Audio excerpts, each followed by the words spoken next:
Good morning students. ఈరోజు 10th క్లాస్కి సంబంధించి హిందీ సబ్జెక్ట్ నుండి పాఠాలను ఒక్కొక్కటిగా మొత్తం కూడా మీకు పబ్లిక్ ఎగ్జామ్కి పనికొచ్చే విధంగా తెలుగులో వివరణ ఇవ్వదలుచుకున్నాను. కాబట్టి హిందీ ఎవరైతే కష్టంగా ఫీల్ అవుతున్నారో, హిందీ సబ్జెక్టుని ఎక్కువ మార్కులు తెచ్చుకోలేమేమో అని భయపడుతున్నారో, అందరికీ కూడా ఒక్కొక్క పాఠాన్ని వివరణగా ఒక్కొక్క లైన్ని తెలుగులో చక్కగా ఎక్స్ప్లెయిన్ చేసి మీకు అర్థమయ్యే విధంగా చెప్పడానికి నేను మీ ముందుకు వచ్చాను. ఈరోజు 10th క్లాస్ హిందీ నుండి మొదటి పాఠం బరసతే బాదల్ అనే పాఠాన్ని మీకు చెప్పడానికి మనం చూడండి. బరస్తే బాదల్ అంటే వానని కురిపించే మేఘాలు, కురుస్తున్న మేఘాలు అని అర్థం. బరస్తే బాదల్ అనే ఈ పాఠాన్ని రాసిన కవి सुमित्रानंदन पंत. बरसते बादल पाठ का उद्देश्य है प्रकृति संरक्षण के लिए प्रेरित करना. అంటే ప్రకృతిని మనం రక్షించుకోవాలి అనే విషయం మీద అందరినీ కూడా ప్రోత్సహించడం, ఉత్సాహపరచడమే ఈ పాఠం యొక్క ఉద్దేశం. ఇక విధా విశేష్ అంటే పద్ధతి. ఈ పాఠం ఏ పద్ధతిలో ఉంది? బరస్తే బాదల్ కవితా పాఠ. ఇది గేయ యోగ్య అంటే పాట పాడే విధమైన పాఠము, పాడుతూ ఎక్స్ప్లెయిన్ చేసుకోవాల్సిన పాఠము అని అర్థం అన్నమాట. గేయ యోగ్య కవితా పాఠ అని అర్థం. ఇక నేరుగా మనం పాఠంలోకి వెళ్ళిపోదామా?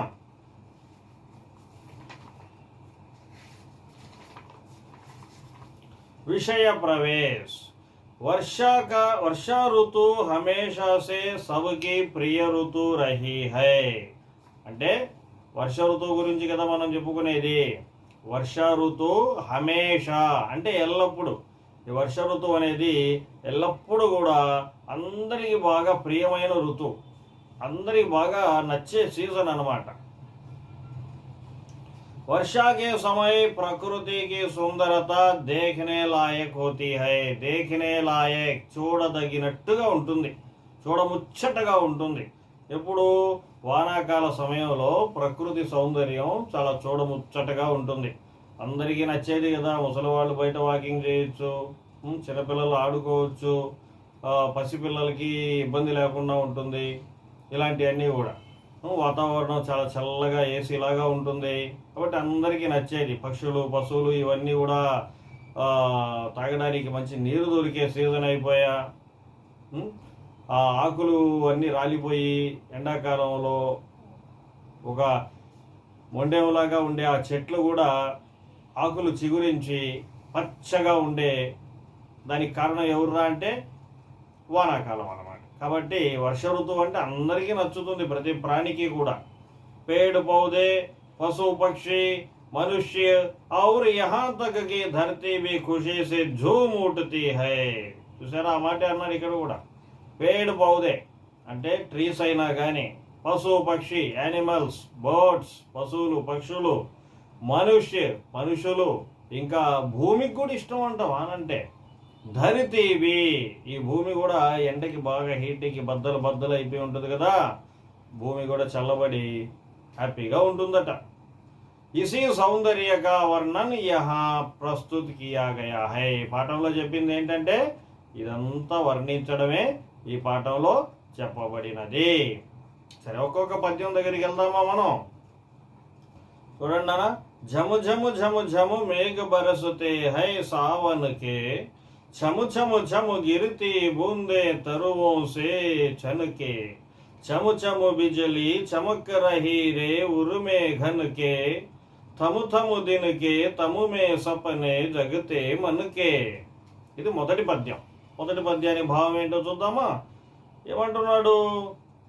झम झम झम झम मेघ बरसते है सावन के.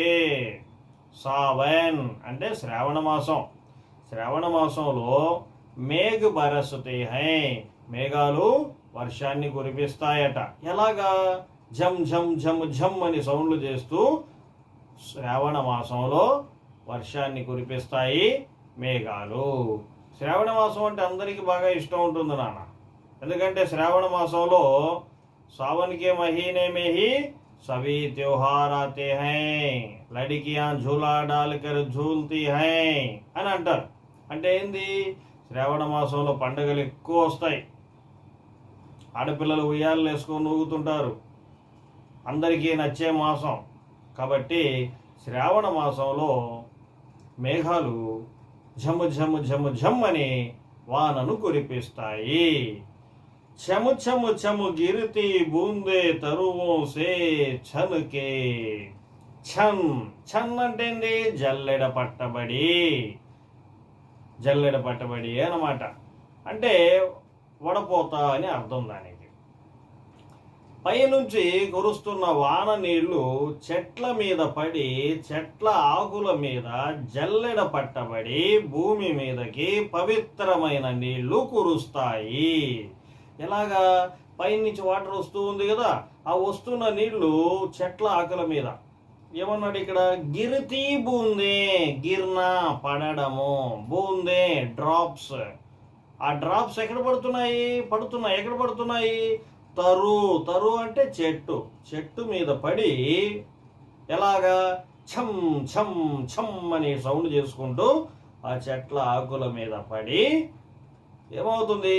ఆ వాటర్లో ఉన్న డస్ట్ అంతా ఆ ఆకులకి తగిలి జల్లెడ పట్టబడి ప్యూర్ వాటర్ కింద భూమి మీదకి పడుతుంది అని అంటున్నాడు. చము చము బిజిలి చమక్ రహీ రే ఉర్మే ఘనకే. ఉర్రంటే ఏంది? ఉర్రంటే హృదయము. ఉర్కా అర్థ హై మన్, హృదయ్ హార్ట్. ఎక్కడ? ఘన్. ఘన్ అంటే మేఘాలు, మేఘ్. అక్కడ వానాకాల సమయంలో ఎలా ఉంటుంది? పగటి పూటే చీకటి అయిపోతుంది. మేఘాలు నల్లని మేఘాలు వచ్చేసి ఉంటాయి కదా, అందువల్ల పగటి సమయంలోనే చీకటిగా అయిపోయి ఉంటుంది. కాబట్టి ఆ చీకటి సమయంలో ఆ మేఘాల హృదయంలో అప్పుడప్పుడు మెరుపులు మెరుస్తాయి. మెరుపులు మెరవడాన్ని ఏమంటున్నాడు? బిజిలి అంటున్నాడు. మెరుపుల్ని హిందీలో బిజలి అంటారు. చము చము బిజిలి చమక్ రహీ రే. చమ్ చమ్ అని సౌండ్ చేసుకుంటూ మెరుపులు మెరుస్తాయి. ఎక్కడ? మేఘాల హృదయంలో. మెరుపు మెరిస్తే ఏమవుతుంది? లైటింగ్ వస్తుంది, వెలుతురు వస్తుంది. అక్కడ వచ్చిన వెలుతురు, లైటింగ్, దాని వెలుతురు ఎక్కడికి వస్తుందో తెలుసా? దాని ప్రభావం ఎక్కడ చూపిస్తుందో తెలుసా? थम थम दिन के तम में सपने जगते मन के. दिन के तम में, తమ్ అంటే చీకటి నాన్న, తమ్ చీకటి, దిన్ పగలు అంటే పగటి పూటే చీకటి. ఆ చీకటి సమయంలో జగతే మేలుకొంటాయి. ఏంటి? సపనే కలలు, కోరికలు. మనుషుల హృదయాలలో ఆకాశంలో మేఘాల హృదయంలో మెరిసిన ఆ మెరుపు వెలుతురు ప్రభావం మనుషుల హృదయంలో కోరికల్ని మేలుకొలుపుతుంది. ఏంటి కోరికలు? ఎలాంటి కోరికల్ని మేలుకొలుపుతుంది? చిన్నపిల్లలు అయితే స్కూల్ ఎగ్గొట్టాలని, సెలవు పెట్టుకోవచ్చని, వానలో తడవచ్చని, హ్యాపీగా కాలువల్లో పడవలు వదులుకోవచ్చని, ముసలి వాళ్ళైతే వేడివేడిగా బజ్జీలు తిందాం, సమోసా తిందాం, టీ తాగదామని. అదే రైతులు అయితే ఇప్పుడు మంచి విత్తనాలు వేస్తే మంచి పంట చేతికి వస్తుంది, పాపకి పెళ్లి చేయొచ్చు, బాబుని పై చదువులు చదివించుకోవచ్చు, బాగా డబ్బులు వస్తాయని. ఇలాంటివన్నీ కూడా కాస్త మేఘాలు 4 చినుకులు కురిపించగానే లేనిపోని కలలన్నీ కనేస్తారనమాట జనాలు. అలాంటి కోరికలు మేల్కొంటాయి అని మొదటి పారాగ్రాఫ్లో, మొదటి పద్యంలో చెప్తున్నాడు అనమాట. Next poem. దాదురు టర్ టర్ కరతే జిల్లి బజ్జతి झन झन, म्याऊ म्याऊ रे मोर पीवू पीवू चातक के गण, उड़ते सोन बालक आर्द सुख से कर क्रंदन घुमड घुमड गिर మేఘ గగన మే భరతే గర్జన్. చూసారా, ఇక్కడ ఇప్పటిదాకా ఏందిరా అంటే భూమి మీద మనుషులు, ఆకాశంలో మేఘాలు, వాటి వర్ణని చూసాం. వాన పడితే, వాన పడక ముందే వాన రాబోతుందన్న సూచన మనుషుల కంటే ముందు చాలా ప్రాణులకి తెలిసిపోతుంది, జీవజంతువులన్నిటికీ కూడా. అవి ఎంత హ్యాపీ ఆనందాన్ని వ్యక్తం చేస్తాయంటే, దాదూర్ మొదటి లైన్ చూడండి, రెండవ పద్యంలో, దాదూర్ టర్ర టర్ర కరతే జిల్లీ బజతి జన్ జన్. దాదూర్ అంటే ఎవరు? మేండక్, ఫ్రాక్, కప్ప అన్నమాట. కప్ప వాన రాబోతుందని, దానికి సంతోషమైన రోజులు వచ్చేసాయని, బ్యాడ్ టైం వెళ్ళిపోయిందని బయటకు వచ్చి, ఎక్కడో దాంకోనున్న కప్ప బయటకు వచ్చి టర్ర టర్ర అని చెప్పి సౌండ్లు చేస్తూ ఉంటుంది. దాదురు టర్ర టర్ర కరితే జిల్లి, ఇన్సెక్ట్, పురుగులు, అవి కూడా బయటకు వచ్చేసి ఝన్ ఝన్ అని సంగీతాన్ని వినిపిస్తూ ఉంటాయి. మ్యావు మ్యావు రే మోర్. మోర్ అంటే పీకాక్, నెమలి. వాన రాబోతుందన్న ఆనందంలో నెమలి తనను తాను మరిచిపోయి అది తన పొరి విప్పి నాట్యమాడుతుంది. మ్యావు మ్యావు అని పాట పాడుతుంది. అదే అంటున్నాడు ఇక్కడ, మ్యావు మ్యావు రే మోర్. పీవు పీవు చాతక్ కే గన్. చాతక్ కే గన్ మన క్యా హై? చాతక్ కే గన్ అంటే చాతక పక్షి. చాతక పక్షి స్పెషాలిటీ ఏంటో తెలుసానన్నా? చాతక పక్షి భూమి మీద ఉన్న ఎక్కడ ఏ వాటర్ డ్రాప్ కూడా తాగదు. ఎంత దాహం వేసి చచ్చిపోయినా సరే భూమి మీద వాటర్ మాత్రం తాగదు. డైరెక్ట్గా మేఘాల నుండి వచ్చే ఆ వాటర్ని తాగి డైరెక్ట్గా నోరు తెరిచి అట్టే తాగుతుందే తప్ప కింద ఉన్న ఏ వాటర్ తాగదు. దానికి మేఘాల మీద అంత నమ్మకం. తనకు దాహం వేస్తే తన ప్రాణాలు నిలబెడుతుంది మేఘం అన్న దాని నమ్మకం. అది దాని స్పెషాలిటీ. వాన రాబోతుంది అంటే చాతక పక్షి ఎంతో హ్యాపీ ఫీల్ అవుతుంది. అందుకే చూడండి, పీవు పీవు చాతకకే గన్. పీవు అంటే ఏంది? పీవుంగా. పీవుంగా అంటే ఏంది? తాగుతాను. నేను ఇప్పుడు నీళ్లు తాగేస్తాను, మేఘాలు నాకు వాటర్ ఇస్తున్నాయి, నేను తాగేస్తాను అనేది పాట పాడుకుంటూ ఎగురుకుంటూ ఆకాశంలోకి అలా వెళ్ళిపోతుంది. ఉడితే సోను బాలక్ ఆర్ధ సుఖ సే కర్క్రందన్. ఉడితే సోను బాలక్. సోను బాలక్ అంటే సోను పక్షి. అదొక పక్షి పేరు, అది సోను పక్షి. పక్షులు సాధారణంగా వాన పడింది అంటే ఎక్కడికో దగ్గరికి వెళ్ళి దాంకుంటాయి. ఈ పక్షి వాన పడిందంటే వానలోకి వెళ్ళి కాసేపు నిలబడుకుంటుంది. ఆ వాన నీళ్లు పైన పడితే ఆ చల్లదనానికి ఆనందాన్ని ఆస్వాదిస్తూ ఆర్ధ సుఖసే కర్క్రందన్. ఆర్ధ సుఖసే ఉడితే పోయేదే సోను బాలక్ అంటే ఎగురుతూ ఆ సోను పక్షి వచ్చి ఆ వానలో నిలబడుకొని కాసేపు తడిచి ఆనందాన్ని ఆస్వాదిస్తూ ఆర్ధ సుఖసే అంటే అంతుపట్టలేని ఆనందం. ఆర్ధ సుఖ అంటే అంతుపట్టలేని ఆనందంతో కర్క్రందన్. క్రందన్ అంటే ఏడుపు. ఆనందం ఎక్కువైపోతే ఏమొస్తుంది? ఏడుపు వస్తుంది. కానీ అది ఏడుపు కాదు, ఆనంద బాష్పాలు. అదనమాట. घुमड़ घुमड़ गिर మేఘ గగనమే భరతే గర్జన్. घुमड़ घुमड़ గుంపులు గుంపులుగా. ఏంటి? గుంపులు గుంపులుగా. घुमड़ घुमड़ గిర్ మేఘ. మేఘ అంటే మేఘాలు. గగనమే ఆకాశంలో. భరతే గర్జన్ ఏమి నింపుతున్నాయి? భర్ణ అంటే నింపడం. ఏమి నింపుతున్నాయి? Curzon sounds. గుంపులు గుంపులుగా ఈ కింద భూమి మీద వీళ్ళందరి ఆనందాలని చూసి ఆకాశంలో మేఘాలు అన్నీ ఒక్కటిగా చేరి, గుంపులు గుంపులుగా చేరి, మేము వస్తున్నాం, మీ సంతోషాన్ని నిలబెట్టడానికి మేము వస్తున్నాం అని డమడమాని గర్జనలు చేస్తూ భూమి మీదకి వచ్చేస్తాయి అన్నమాట. తాడిపోయాం చూడండి అన్న. रिमझिम रिमझिम क्या कुछ कहते बूंदों के स्वर, रोम सिहर उठते छूते वे भीतर अंतर, धारा ओम पर धाराए जरते धरते पर रज के कण कण में तृण तृण को పులకావలి థర్. అంటే వాన నీళ్ళు పడడం స్టార్ట్ అయ్యాయి కదా, రిముజిము రిముజిము అంటే ఆ సౌండ్ చేస్తూ వస్తున్నాయి. రిముజిము రిముజిము రిముజిము రిముజిము అని ఆ వాన నీళ్ళు అలా వస్తూ అవి మనకు ఒక మెసేజ్ కూడా ఇస్తున్నాయి. క్యా కుచ్ కహతే, ఏం చెబుతున్నాయి? బూందోంకే స్వర్, స్వర్ అంటే మాట, మాటలు చెప్తున్నాయి, మెసేజ్ ఇస్తున్నాయి. ఏమని? బూందోं का स्वर क्या है, ఏ బూందోं का మెసేజ్ క్యా హై. రిముజిము రిముజిము అని వస్తున్న ఆ వాన నీటి చినుకులు మనకిస్తున్న మెసేజ్ ఏంటి అంటే, అయ్యా మేమందరం యూనిటీగా వస్తున్నాము, మీరు యూనిటీగా ఉండండి. ఏకతాసే జీవన్ బితావు, మాకు కులాలు మతాలు తేడాలు లేకుండా అందరికీ మేము ఉపయోగపడుతున్నాం.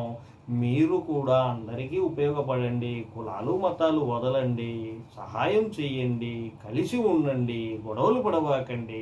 ఒక్కరిగా ఉంటే ఏం చేయలేరు, కలిసి ఉంటేనే ఏమైనా చేయగలరు. మేము ఒక్క నీటి బొట్టే కిందకు వచ్చామంటే మీ దాహాన్ని కూడా తీర్చలేము కదా. మేము అందరం కలిసి వస్తేనే కదా మీకు ఉపయోగపడ్డాం. అలాంటిది మీరెందుకు కలిసి ఉండరు అని అలాంటి మంచి మెసేజ్ మనకి ఇస్తున్నాయి అవి. రోము సిహరు ఉట్టితే చూతే భీతర్ అంతర్. ఆ మాట చెప్పగానే రోమ్ సిహరు ఉట్టితే, రోమాలు నిక్క ఒడుచుకున్నాయి. రోమ్ అంటే రోమాలు, ఎంట్రుకలు. సిహరు ఉట్టితే నిక్క ఒడుచుకున్నాయి. భీతర్ అంతర్, శరీరం పైన ఆ చల్లదనానికైతే శరీరం లోపల మనసులోకి జ్ఞానోదయం అయింది. నిజమే కదా అన్నట్టు మనకి. ధారా ఓం పర్ ధారా ఏ జరతి ధరతి పర్, ధారా ఓం పర్ ధారాయే, ధారలు ధారలుగా వాన నీటి నీళ్లు ఎక్కడ? జరతి పడుతున్నాయి. జరతి అంటే పడుతున్నాయి. ఎక్కడ? ధరతి పర్, భూమి మీద. ధారలు ధారలుగా వాన నీటి నీళ్లు భూమి మీద పడుతున్నాయి. రజ్కి కణ్ కణుమే, రజ్ అంటే మట్టి, రజ్ అంటే మట్టి. రజ్కే కణ్ కణుమే, మట్టిలోని అణువులోకి వెళ్ళి, మట్టిలోని అణువులోకి లోపలికి, భూమి లోపలికి వెళ్ళి తురునుకో, తురును అంటే చిన్న గడ్డి మొక్కలు, చిన్న గడ్డి మొక్కలు. మామూలుగా మీరు గమనించారో లేదో నాన్న, మనం ఏదైనా ఇల్లు కట్టాలన్నా కానీ, బావి తవ్వాలన్నా కానీ, ఏమైనా చేసినప్పుడు కొద్దిగా తవ్విన తర్వాత లోపల చిన్న పిచ్చి మొక్కలు కనిపిస్తుంటాయి భూమి లోపల. ఎక్కడి నుంచి వచ్చాయి? ఎందుకు బయటికి రాలేదు? వాటికి తగిన పోషణ లేక, తగిన వాటర్ లేక అవి బయటికి రాలేకపోతున్నాయి. అందువల్ల ఈ వాన నీటి నీళ్ళు ఏం చేస్తాయంటే, రజ్జకే కణుమే, మట్టిలోని అణువులోకి అవి వెళ్ళి వాటికి నీటిని అందించి, వాన తగ్గే లోపల చూడండి, వాన తగ్గిన తర్వాత మీరు మామూలుగా బయట పిచ్చి పిచ్చి మొక్కలన్నీ బయట వాతావరణంలో కనిపిస్తూ ఉంటాయి. అంటే దీని ద్వారా మనకు లభించే ఒక మెసేజ్ ఏంటంటే నాన్న, ఎవరో వచ్చి హెల్ప్ చెయ్యండి అంటే హెల్ప్ చేయడం గొప్ప కాదు, పక్కవాడి సమస్యను తెలుసుకొని మనం సహాయం చేస్తే అది గొప్ప అని అర్థం ఇక్కడ. అంటే ఏంటంటే ఈ వాన నీళ్ళు కూడా అంతే కదా, ధారలుగా పడి సమస్య ఎక్కడుందో అక్కడికి వీళ్ళు వెళ్ళి ఆ సమస్యలో ఉన్న ఆ గడ్డి మొక్కకి నీళ్ళని అందించి వాళ్ళని కాపాడుతుంది. పులకావలి థర్, తనకి ఆనందాన్ని ప్రసాదిస్తుంది. అదనమాట. చివరి పద్యం చూడండి నాన్న. పకడు వారికి ధారు झूलता है मेरा मन, आओ रे सब मुझे घेर कर गावो सावन, इंद्रधनुष के झूले में झूले मिल सब जन, फिर आए जीवन में सावन मन भावन. అంటే వారి అంటే ఏంది? వాటర్. వారి అంటే వాటర్. పకడు వారికి ధారు झूलता है मेरा मन, వారికి ధార, ఆ వాటర్ యొక్క ధారని, ఆ నీటి ధారని పక్కడన పట్టుకోవాలని, झूलता है मेरा मन, మన్ అంటే మనసు. ఎవరికి? ఇప్పుడు భూమి మీద ఇవన్నీ అందరూ ఆనందంగా ఉండడం, ఆకాశంలో మేఘాలు వానను కురిపించడం మొదటి పద్యంలో జరిగింది. రెండవ పద్యంలో వాన రాకముందే పశుపక్ష్యాదులన్నీ ఎంత సంతోషాన్ని వ్యక్తం చేస్తున్నాయో రెండవ పద్యంలో జరిగింది.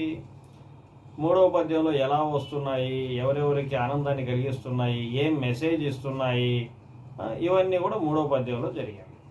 ఇవన్నీ చూసిన మన కవి గారికి ఈ వాన నీటి ధారని ఇది మళ్ళీ వెళ్ళిపోతుందేమో, శ్రావణ మాసం వెళ్ళిపోతుందేమో, దీన్ని పర్మనెంట్గా మన దగ్గరే ఉంచుకోవాలి అని చెప్పి పక్కడు వారికి ధారజూలత హై మేరా మన్ అంటున్నాడు కవి.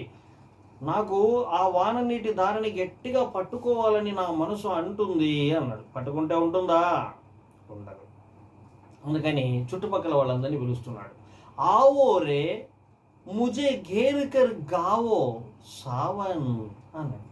అంటే ఆవోరే రండిరా, ముజే ఘేరుకర్ నన్ను అందరూ ఫాలో అవ్వండి, గావో పాడండి, అప్పుడు ఆ శ్రావణ మాసం మనతో పాటు ఉంటుంది, ఆ వాన నీటి దార మనతోనే ఉంటుంది అని అరుస్తూ ఉన్నాడు అనమాట. ఇంద్రధనుషకే జూలే మిల్ సబుజన్. మనమందరం కలిసి ఇంద్రధనుష్ అంటే ఇంద్రధనుసు ఆకాశంలో ఉంటుంది కదా వానాకాలంలో, ఆ ఇంద్రధనుసు యొక్క ఉయ్యాలలో మనమంతా కూర్చొని ఊగుదాము, ఈ శ్రావణ మాసాన్ని ఆనందంగా చూద్దాము, ఈ వాననీటి ధారని ఆనందంగా చూద్దాము అని అంటున్నాడు.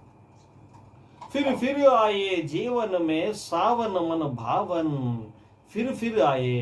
సరే ఎనీహౌ ఎలా తిరిగి వెళ్ళిపోతుంది వాన, కాబట్టి ఫిర్ మళ్ళీ మన జీవితంలోకి ఈ శ్రావణ మాసం రావాలి, ఈ వాన నీటి ధారలు రావాలి, మనందరికీ ఆనందాల్ని కలిగించాలి అని కవి గారు ఆశిస్తూ ఉన్నారు. ఇది నాన్న బరస్టే బాధల పాఠము అర్థమైందా పిల్లలు? ఇలాగే మీకు 10వ తరగతికి సంబంధించిన ప్రతి పాఠము కూడా ఇలాగే తెలుగులో వివరణ కావాలి అని అనుకుంటే 10వ తరగతికి సంబంధించిన పాఠాలే కాదు, మాకు ప్రశ్న జవాబులు కూడా కావాలి, సారాంశాలు కూడా కావాలి అని మీకు అనిపిస్తే, కావాలని అనుకుంటే నా ఈ ఛానల్ని PDNS హిందీ ఈ ఛానల్ని సబ్స్క్రైబ్ చేయండి, లైక్ చేయండి, షేర్ చేయండి.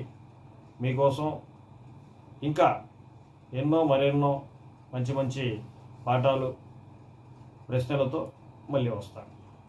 ధన్యవాదాలు.